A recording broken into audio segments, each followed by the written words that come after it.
Hello again. In this video, I will discuss little-known facts about vote-kicking players and how the leaderboard during Neverwinter's PvP seasons actually worked. If the devs ever make another PvP update that brings back the leaderboard, it will most likely be a copy-paste job and work mostly the same as it did back then. For those of you that weren't around back then, abusing the vote kick system was extremely common back then. When PvP seasons were removed, kicks pretty much completely stopped happening on PC. There might have been 2 kicks total since then, but I'm not sure if those succeeded or not. There is a ban list for the PvP events that has a tiny number of players on it, but that is basically it. Before we get into the meat of this video, I will repeat something I warned you about in a different video. If you want to actually get good and be a happier person, you should never allow a distraction goal like getting into the top 3 or making money to become your primary goal. If you make obtaining a distraction goal your primary goal for any length of time, this will inevitably lead to you over-focusing on this goal. Nothing good will come of this. You should focus on self-improvement and playing your best moment to moment instead for best results. Ironically, chasing after fake goals like the top 3 spots makes it harder to actually get them. You are more likely to get them if you don't actively try to get them, and your main focus is on something substantial like always playing your best directly. Now, I know full well that some of you won't heed this warning, and will try to chase after a fake achievement or over-pursue riches at some point. To those of you that feel compelled to try out this path for yourselves, I did stumble across a few real tricks that do improve your leaderboard rank and give you an edge over the shady players, without having to sell your soul to do it. More on that later into this video. As something else I also mentioned in a previous video is that I was anti-kick for a majority of the time I played this game for. But I eventually did become toxic and I started vote-kicking players in multiple PvP seasons. And then I did a 180 and went back to being firmly anti-kick for the last few PvP seasons. Now, when I went anti-kick the second time, I didn't do so for entirely pure reasons. Now, when I went anti-kick the second time, I didn't do so for entirely pure reasons. I was still trying to get the first place spot on the leaderboard, and I had built up enough knowledge of the leaderboard's inner workings and trial and error experience by this point to solidly prove that that never kicking players was actually better for your leaderboard rank than kicking players was. This was the main reason why I stopped. However, it is far from the only viable reason out there to develop an anti-kick stance. Abusing kick votes is a bad idea, whether your motivations are selfish or altruistic in nature. More on this too later into the video. Now onto a detailed explanation of how the leaderboard really worked back then and the real effects kicking players had on your rank. Being totally anti-kick actually improves your rank on the leaderboard under most scenarios. However, the decreasing match quality and shrinking population did hit a low point in Module 20, which started to make anti-kick equal to kicking in terms of rank. These results assume you play matches over time in a season, instead of a tiny number all at once and then quit. Theoretically, kicking players when you literally only need 2 wins before season end or something similar could be beneficial to you. But this is still a gamble and it might not go your way even in this case. Here is why. Wins and losses aren't all worth the same amount on the leaderboard. There is an internal point system that is hidden from view, and this point system is what really determines your rank.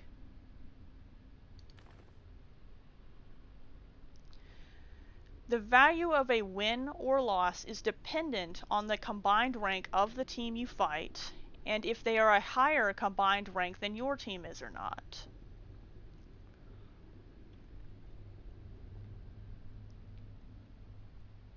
If an enemy team kicks a player and they get a better replacement, the better replacement is usually also higher ranked than the person that was kicked. If the enemy team gets a lower ranked replacement, usually they will lose in spite of the kick attempt. If the enemy team wins with a higher ranked replacement than what they queued in with, their points for that win are diluted, meaning that win is usually worth fewer points than a normal win is.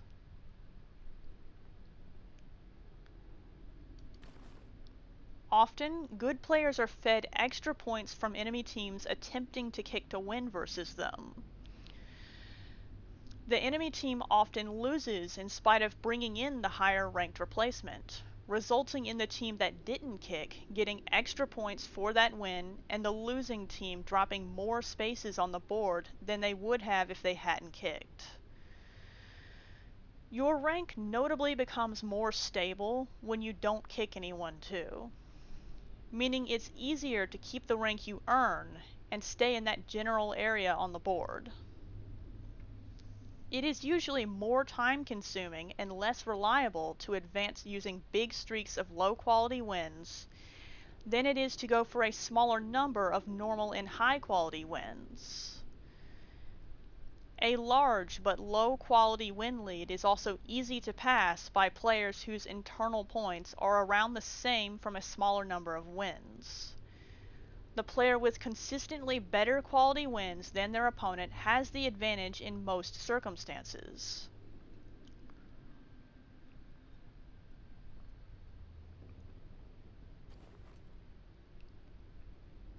In general, the more extreme your kicking behavior is, the more diluted your points are.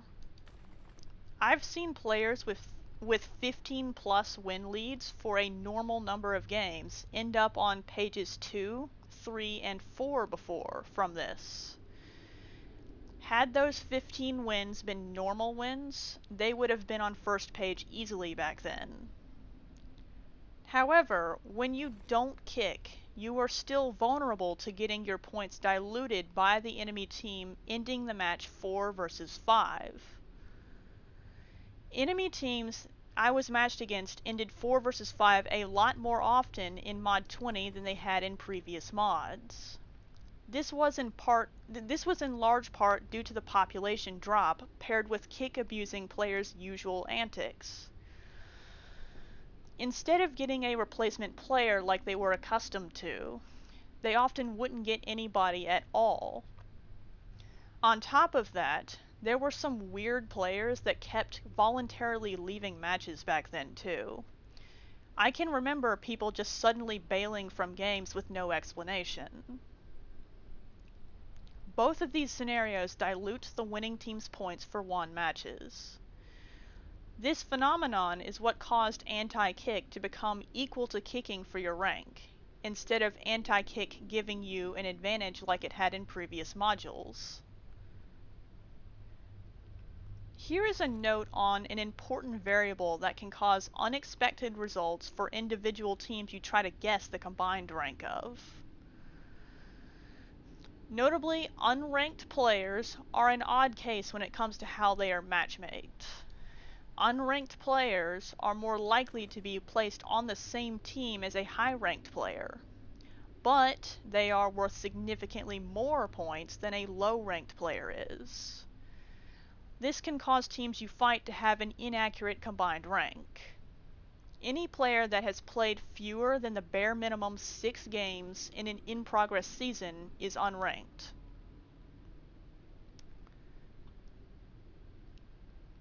If you were to rank 4 different kicking stances by their benefits to your leaderboard rank, here they are from best to worst.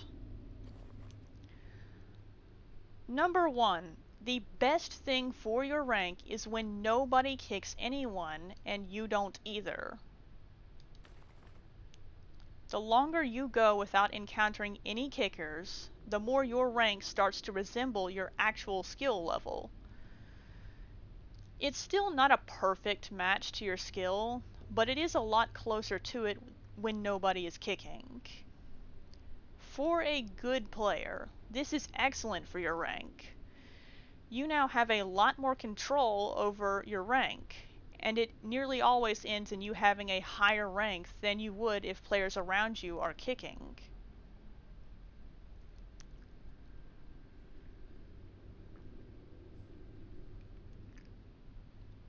Number 2 is the second best thing for your rank is when you go completely anti-kick, but the enemy team still kicks often. You will be fed enough extra points over time to achieve a higher rank than you would get for kicking. Worst case scenario is you will get roughly the same rank you would get for kicking. Your rank also tends to be a little bit more stable from this. Number 3 is you do kick rarely, such as versus AFK people, but you don't abuse the kick system at all. This is slightly worse than number 2 for your rank, but it is also good.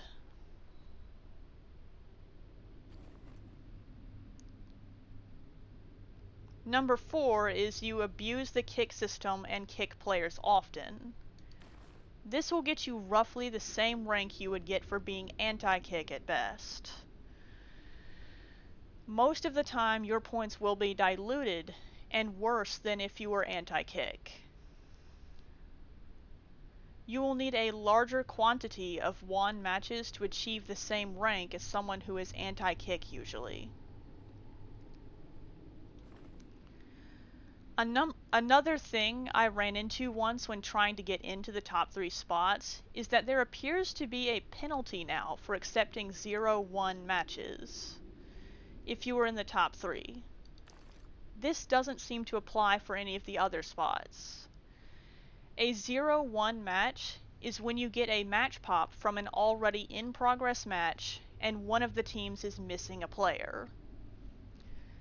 I once was in first place and I accepted a 0-1 pop-up match someone asked for a replacement for, thinking I could get an extra win to help increase the size of my win lead. I won that match, but much to my surprise, I dropped down to second place from that.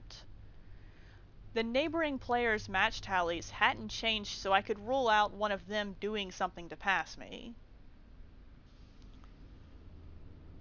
This penalty appears to have been introduced fairly recently too, since in the early seasons I was able to accept 2 0-1 matches while in the top 3 and I didn't drop any places from that. Even when your 0-1 matches don't penalize you, keep in mind that you are most likely a higher rank than the player that left or got kicked. So those wins usually aren't worth as much as normal wins are.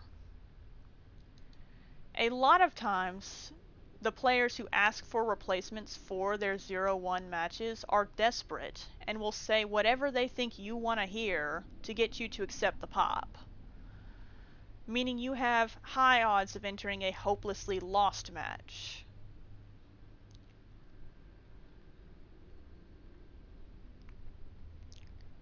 Most 0-1s are created by other players abusing kick votes. Accepting their 0-1s only encourages those players to kick more. The matches themselves are usually close to over and don't tend to be much fun either. I would recommend against accepting 0-1s for all of the aforementioned reasons.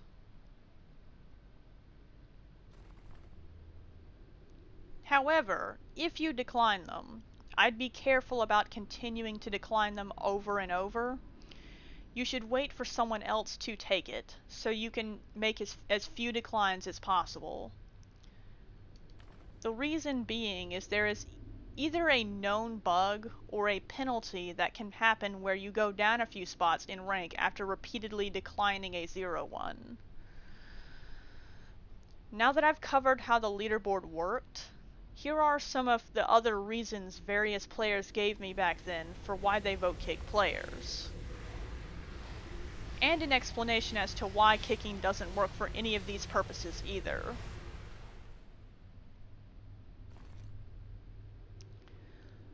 Number one is vote kicking to try to manually balance matches, or vote kicking to try to save matches that would have been ruined by leaving the player in. Some matches used to attempt to balance or save matches from being ruined. Some players used to attempt to balance or save matches from being ruined by kicking a player off their team and hoping the replacement would make the match more even and enjoyable. Unsurprisingly, this doesn't actually work. Most of the time, when a player gets kicked, the match will end up unbalanced a different or worse way by whoever the replacement is, or lack thereof. I have lost count of the number of times I've seen people's kicks make the situation even worse. I used to try this too, and it had a very low success rate for me as well. You are better off just playing through the match and going on to the next match. The matches are fairly short anyways.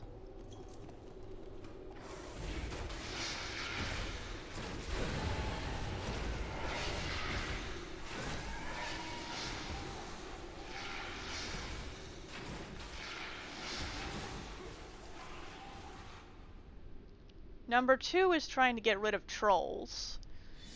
Different players you ask have different definitions of what they will count as being a troll. Some players had very loose definitions of troll, and didn't really have any way of knowing if the underperforming players they labeled as a troll were actually trolls or not. They would just kick and ask questions later. A majority of players they kicked were likely innocent. Other players were more selective about trying to get rid of the trolls and would only kick the most obvious trolls that did things like AFK in games while trash talking people. A lot of people, myself included, used to oppose petitions to remove the kick system from the game, because we didn't want to be powerless to remove the trolls, and thought that the trolls would become emboldened and more common if there was no way to get rid of them. For sure on PC, this was not true in the slightest during Seasons. In reality, PC was already effectively powerless to stop trolls back then. And the trolls definitely knew it. The vast majority of the time, someone on your team would decline your attempt to get rid of the troll if the troll had good gear, or if any of your teammates simply didn't understand the situation and gave them the benefit of the doubt. Those trolls sometimes had friends in the queue as well that would stop your kick vote. Players also abused kick votes so often back then that it was common for literally everyone on your team to have already spent their kick vote and find themselves unable to cast any more for several hours. It was pretty much a guarantee that trolls wouldn't be kicked consistently enough to discourage them from continuing to troll.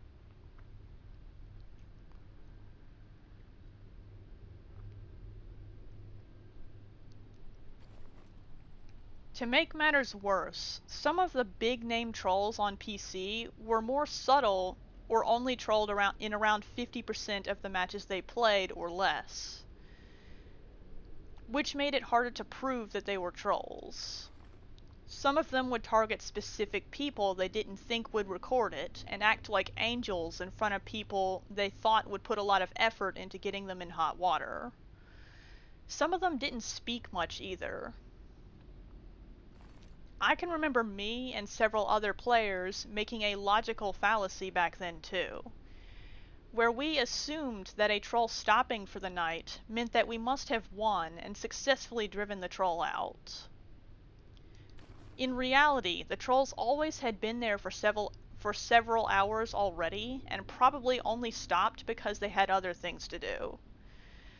The trolls kept coming back on later days for similar lengths of time, so I can safely say the kicking didn't do shit to deter them. The only things we were able to do to them was vote kick them just often enough that they would appear on the last page of the leaderboard, publicly shame them, or try to report them. But they seldom cared about that, and Cryptic almost never does anything about trolls when you report them either. I'd say your odds of getting a troll banned via reports is a little bit higher than your odds of deterring them via kicks at least. Enough that there might actually be a reason to send those reports. But that is still a depressingly low bar. Notably, the Xbox platform used to claim that their platform had a totally different breed of super dedicated trolls that would never stop queuing if they didn't have the ability to kick those trolls. Those Xbox players also claimed they were a tighter-knit group that was much more united and consistent than PC was about getting rid of trolls. While it is true that Xbox had a smaller, tighter-knit community, I am suspicious of the claim that they need to be able to kick players to essentially prevent Troll Armageddon. They have displayed the same toxic behavior PC has in other areas, and they definitely kick a lot of new players out too. These claims could easily turn out to be them trying to rationalize their kick abuse. Number 3 is kicking out players who are too weak to function in PvP. These were green and blue geared players that were well below the point where they would be able to be useful to their team or have a good experience playing PvP. A major complaint from most PvPers back then was that PvP didn't have an item level requirement, which meant that hopelessly undergeared players could queue up and would have a terrible experience getting killed over and over, while also causing almost every single team they ended up on to lose their matches. These players were basically a walking automatic loss. Kicking these guys didn't actually accomplish anything either, though. There was a seemingly never-ending supply of curious fresh level 80 players, extremely stubborn stupid people who continued to queue often for years, and clueless well-meaning souls. Even the extremely inhospitable season conditions where everyone and their mother abused kicks wasn't enough to make much of a dent in them. The only things that come to mind that would have helped with this issue any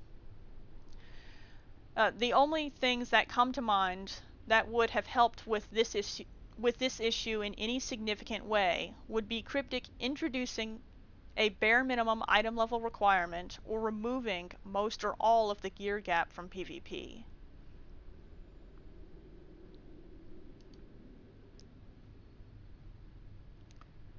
Number 4 is kicking out reward farmers.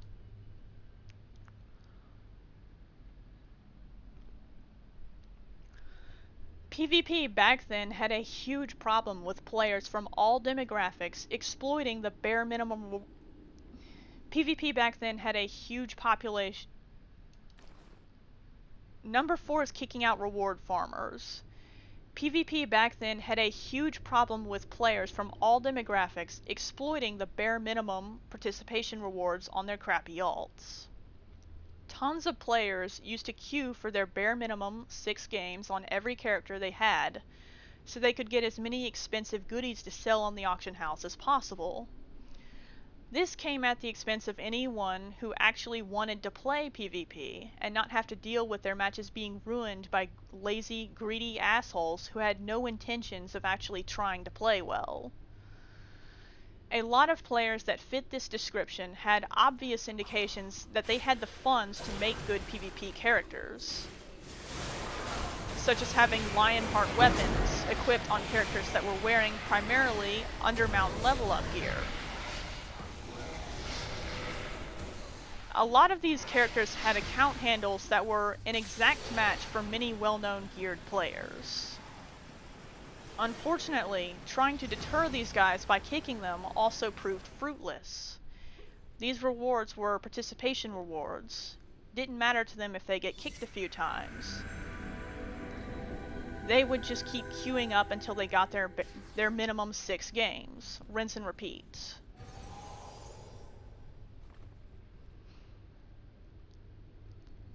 Number 5 is players that differentiate between initiating the kick vote themselves and only voting on other people's kick vote attempts. This is perhaps the weirdest bullshit rationalization I've ever heard on this topic, and it was shockingly common back then for players to claim that they don't engage in kick abuse because they never cast the kick votes themselves, and voting on someone else's kick vote doesn't count. Even weirder is that some players genuinely seem to feel guilt over wasting their teammates' kick votes. Let me make something clear here. Voting on someone else's kick vote attempt is just as bad as casting the vote kick prompt yourself. Claiming otherwise is like a vegetarian claiming that fish isn't meat.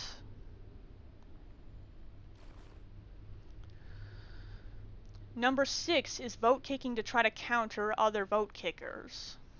Many players responded to the enemy team vote kicking someone by vote kicking someone on their own team to try to get back at the enemy team, or even the score in some way. This only served to perpetuate the cycle and encourage more people to vote kick.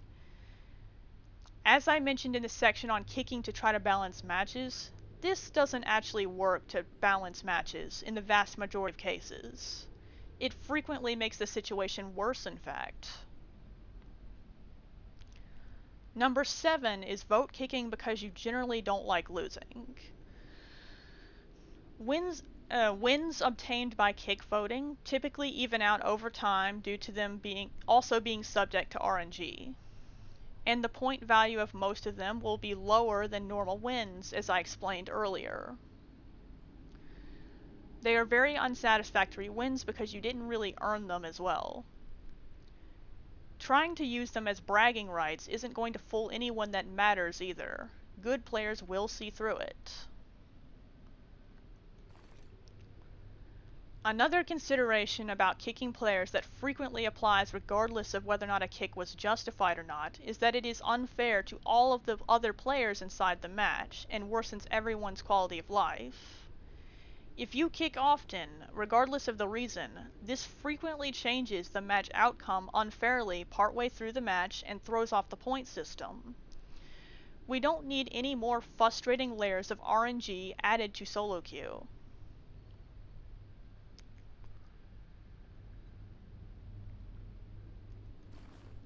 For every justified kick you make, be aware that you will make some bad judgment calls and kick people that didn't deserve it. It doesn't matter how good you think you are at judging whether or not someone should be kicked. You will get it wrong some of the time. It is probably better to just avoid the temptation if you are trying to minimize harm, or at the very least, it should be extremely rare for you to kick anyone. And it should only be the most obvious trolls in the land that you have actual evidence against, and AFK people. A better course of action is to advocate for other fixes to be applied to PvP that would actually help reduce the issue. Admittedly, you probably won't get anywhere trying to do that for Neverwinter at this point. But you could still help improve other games that you play. Maybe those other games would take your reports more seriously too. Helping to teach newcomers the ropes when you have time for that also goes a Helping to teach newcomers the ropes when you have time for that, it also goes a long way. As a quick note on double and triple kicking, single kicking is problematic enough. I'd say it's even worse when a team casts multiple kicks in the same match. It's a lot less likely that a team that double or triple kicks had a genuinely good reason for doing so. Double kicking and triple kicking swaps out a large percentage of your original teammates. If you have to do this to win a match, you definitely didn't deserve that win. It is an extremely scummy thing to do. And lastly, for providing reasons why you shouldn't kick, it worsens PvP's reputation to contribute to kick abuse. The widespread horror stories about PvP being a toxic hellhole that has been overrun with ruthless kick abuse has made countless good players that could have been not want anything to do with PvP. Remember that solo queue's matchmaking system is designed to work on a large pool of players. The matchmaking issues and the issues with other attached systems like seasons and the leaderboard get less pronounced when there is a larger pool of players for solo queue to work with. It is in your best interest for there to be more players if you want better PvP. The brunt of the blame, of course, falls on Cryptic and Perfect World for letting PvP get this bad. But the players weren't completely blameless either. Now, I mentioned earlier that I would include some other methods of climbing the leaderboard in this video that don't require you to sell your soul. Here is that information. Number one is one I've said already, and that's play well consistently and have a good build. Don't quit early and try to turn the hard matches. Number two, if you keep getting the same idiots ruining your match over and over, just take a break for a few hours. When you do get a few lost matches, it will even out at some point, as long as you are playing well and don't stubbornly binge queue through matches that you shouldn't. Taking breaks like this also improves your performance in other ways. Number 3. Player variety is also good for your rank, and reduces your odds of getting a massive loss streak. Use the person search and look up the 3 PvP maps to see the people inside the in-progress matches. Ideally, there are 2 matches or more in progress at the same time when you are queuing, so you can keep switching between them and more easily avoid specific players and low-quality matches. If there is only 1 match in progress, there is a trick you can do for this too. You do a match, and then wait for some of the people who were just in your match to go back in without you. Then you re-queue and take whatever pop comes along. Number 4. Go for high quality matches when you can.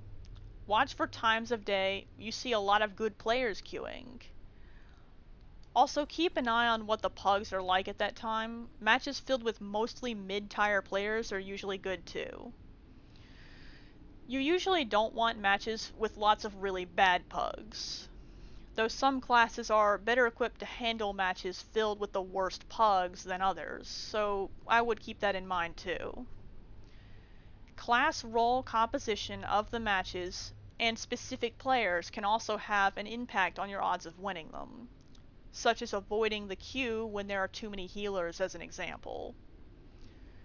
Generally, the first 2 weeks of a season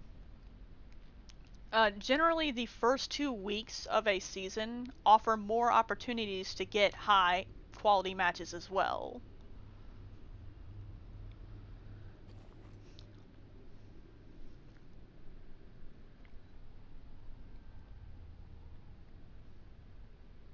On a closing note, Here is a sassy way to handle the blackmail and guilt tripping that often comes from players that try to browbeat you into kicking someone. When someone on your team proposes a kick vote, take a quick look at the chat to check why and watch what the player they want to kick is doing. This is assuming you still want to kick AFKs instead of go completely anti-kick. Most of the time, you should decline their kick vote. If they complain about you wasting their precious kick vote, remember you have zero reason to feel bad. Most of these people want you to kick to help them get a higher rank, usually for money-making purposes.